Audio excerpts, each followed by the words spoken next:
Сот тармагында 47 жыл үзүрлүү эмгектенип, учурда ардактуу эс алууда жүргөн ардагер Бердибек Эсенбаев тармактагы жылыштарды кубануу менен кабыл алып, кез-кезде кесиптештерине келип аксакалдык кеңешин айтып кетет. Анткени сот өлкөдөгү эң маанилүү тармактардын катарына кирип, мамлекеттин жана жарандардын жашоосунда өзгөчө таасирге ээ. Мамлекеттин социалдык экономикалык өнүгүүсү сот тутуму менен тыгыз байланыштуу. Ошо мамлекетте сот тутуму болбосо, анын калыптанышы, өнүгүшү эч мүмкүн эмес. Эми 19-кылымга чейин деле ушу кыргыз элинде соттор болуптур. Алар бийлер, казылар аткарып, айрым убактарда манаптар дагы ушу соттун милдеттерин аткарып келишкен экен. Кара Кыргыз автономиялык областы өзүнчө түзүлгөндө адегенде областтык соттор, кийин райондук соттор түзүлүп эмгектене баштаган. Кыргыз Республикасынын сот тутумунун уюштурулгандыгына быйыл 100 жыл толду. Алгач 1924-жылы ноябрь айында төптөлүп, Кара Кыргыз облустук соту ишке киришкен. Жерлерде участкалык элдик соттор түзүлгөн. Облустук сот пленумдан, президиумдан, жарандык, кылмыштык жана тартиптик коллегиялардан турган.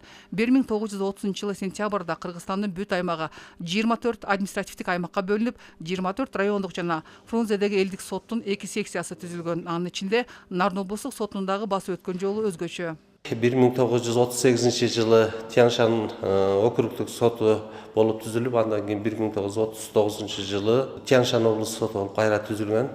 Чыгарган соттук актылары Кыргыз ССРнын жогорку сотуна кассациялык тартипте каралган. 1963 жылы Тянь-Шань облустук соту жоюлуп, андан кийин арадан 7 жыл өткөндөн 1970 жылы Нарын облустук соту болуп түзүлгөн.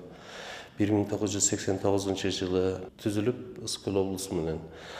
Андан кийин 1991 Кыргызстан эгемендик алгандан баштап кайрадан Нарын облусу соту өз ишмердүүлүгүн жүргүзүп, ошондон бери облус сот өз функционалдык милдеттерин аткарып келе жатат. Мезгилдин агымына жараша тармакта улам жаңылануулар орун алууда. Сот адилеттүүлүгүн камсыздоо, анын кадыр баркын өстүрүү максатында аракеттер жүргүзүлүүдө. Кадыр тандоо маселесинен тарта соттук процесстерди бөлүштүрүүгө чейин электрондук тартипте иш жүргүзүлүп, компьютер автоматтык түрдө өз аныктайт. Ошондой эле соттук процесстердин ачык айкындуулугун камсыздоого карата 2020 жылдан тарта соттук отурумдар аудио-видео фиксация кылынат. Акыркы эле 10 жылдагы соттук реформага токтосок, 10 жыл мурун ошол эң биринчиден кадрларды тандоо боюнча сотту тандоо кеңеши түзүлгөн. Ал жерде ошол адамдын катышуусун алып салуу үчүн ошо компьютердик тесттин негизинде өтүлөт сотторду тандоо. Андан кийинки кадамдар мына 17 жылы, 19 жылы, ошондой эле 21 жылы жаңы кодекстер киргизилип, ошол реформанын негизинде ошол кодекстер киргизилген. Андан сырткары сот тутумунун ошо материалдык жактан жабдуулар бүгүнкү күнгө чейин азыр жабдылып берилип атат. Мындан ары дагы алдыда ошо жана азыркы заманга байланыштуу санат иптештирүү боюнча азыр соттук тутумда киргизилип, аудио-видео запись жүргүзүлөт. Ошондой эле алыскы райондордон келе албай турган, мисалы ден соолугуна байланыштуу болгон адамдарды онлайн системасында өткөрүлүп баштаган. Соттук отурумдар ошо толук кандуу онлайн системасына өтүшүнө ошо келечекте болот деген үмүттөр бар.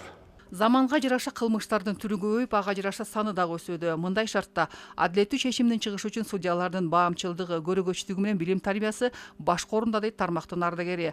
Анткени соттун чечими менен адам тагдырлары дагы өзгөрөт. Акыйкаттык, мыйзамдуулук, объективдүү да баардык каралган иштерди, арыздарды ошо объективдүү, анан калыстык менен карап, адилеттик чечим чыгарыш керек мыйзамдын негизинде. Эң негизги эле максат ушул.